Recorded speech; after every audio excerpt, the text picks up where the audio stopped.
ዛሬ ከባሌ ጋር እንግዲህ ዴት ናይት ቀጠሮ አለብኝና ለልጆቻችን የስራ ድርሻና ኃላፊነቱን ደግሞ ለትልቋ ልጃችን ሰተን ወጣን።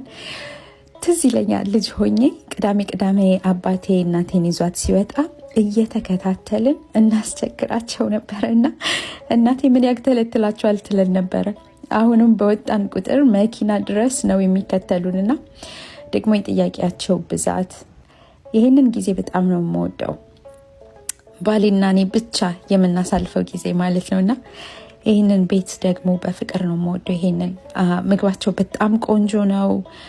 በጣም ሄልዚም የሆነ ምግብ ነው ያላቸውና ምንም ሳይቀር በልተን ጨርሰን it was so good አንድም ሳይቀር ማለት ነው። ትሪ ባዶ እስኪሆን ድረስ ነበር የበላነውና በጣም ጠግበንም ስለነበረ አንድ ዲዘርት ለሁለት ተካፍለን በልተን ፊልም ወደምናይበት ቦታ ሄድን።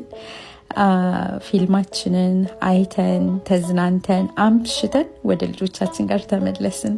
ተባረኩልኝ። ወዳችኋለሁ። ባይ